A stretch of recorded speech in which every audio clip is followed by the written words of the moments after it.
HK 이노엔의 재무제표를 딱 열어보면요. 이게 참 마치 두 개의 다른 회사를 보는 것 같은 기분이 듭니다.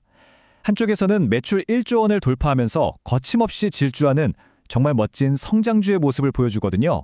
그런데 다른 한쪽을 보면 언제 터질지 모르는 시한폭탄을 안고 아슬아슬하게 버티고 있는 것 같기도 하고요.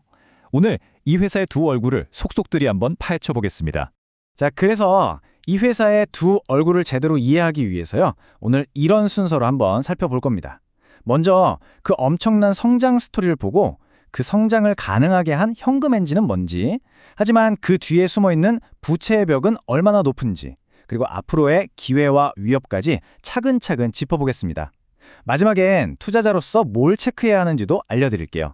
네, 그럼 먼저 가장 화려한 이야기, 모두가 주목하는 부분부터 시작해 볼게요. 도대체 HK 이노엔이 어떻게 이렇게 매출 거인이 될 수 있었을까요? 보이시나요? 1조 6,032억 원. 드디어 연매출 1조 클럽에 가입한 겁니다. 이건 뭐 그냥 숫자가 아니죠.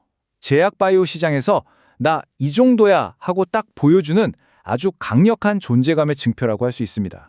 아니 근데 이게 그냥 1조를 넘은 게 아니에요. 성장률을 좀 보세요. 무려 18.5%입니다. 단 1년 만에 이런 성과를 만들어낸 건데 이 엄청난 상승세의 중심에는 역시 회사의 핵심 사업인 전문의약품이 있었습니다.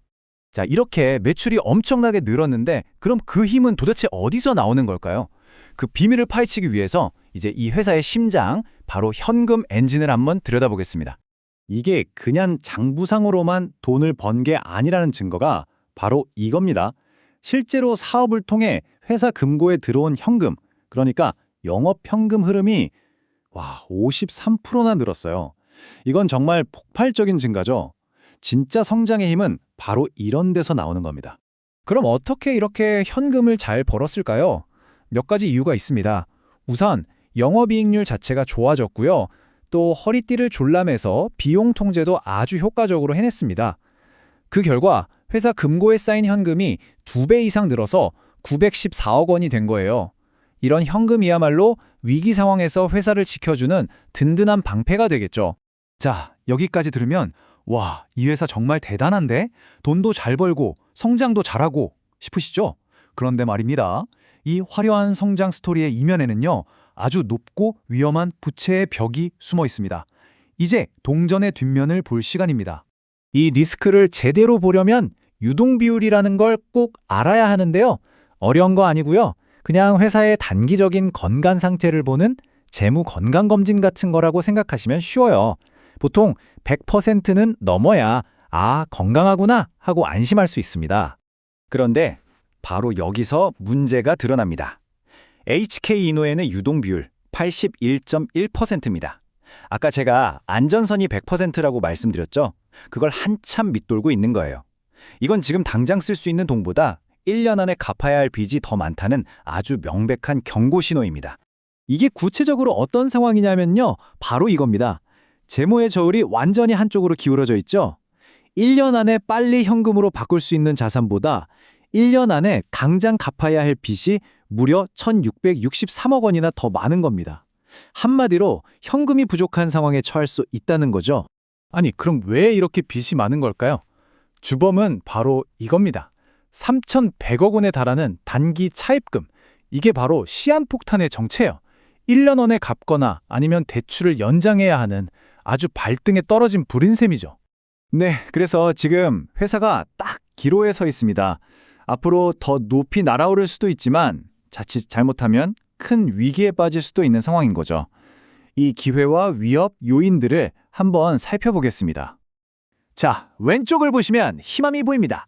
멕시코나 중국 같은 곳에 기술 수출에서 받는 로열티는 수익성이 아주 좋거든요. 이걸로 빚을 갚아나갈 수 있겠죠? 그런데 오른쪽을 보세요.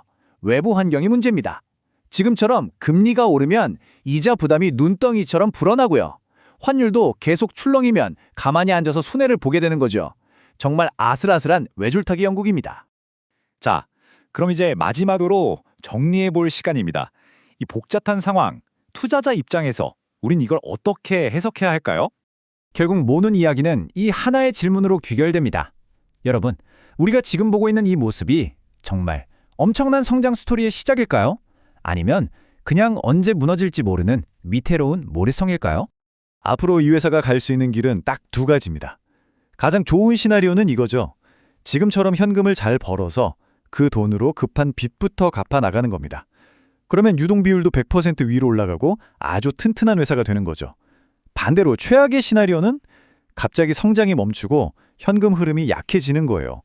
그런데 빚은 더 비싼 이자로 계속 빌려야 하고 결국 수익성이 나빠지면서 무너지는 길로 가는 겁니다. 그럼 우리가 어떤 길로 가는지 알려면 뭘 봐야 할까요? 앞으로 분기보고서 나올 때마다 이 네 가지를 꼭 체크하셔야 합니다. 첫째, 그 3,100억 빚이 진짜로 줄고 있나? 둘째, 현금은 계속 잘 벌고 있나? 셋째, 그 위험 신호였던 유동 비율이 100%를 향해 다시 올라가고 있나? 마지막으로 해외에서 로열티가 실제로 꽂히고 있나? 바로 이겁니다. 결국 마지막 질문은 이거 하나로 남습니다. 이 강력한 현금 창출 기계 HK 이노엔이 외부의 거센 압박이 이 위대한 성장 스토리를 한낱 경고성 이야기로 바꿔버리기 전에 과연 이 부채라는 큰 불을 끌 수 있을까요? 그 답은 앞으로 우리가 보게 될 숫자들 속에 있을 겁니다.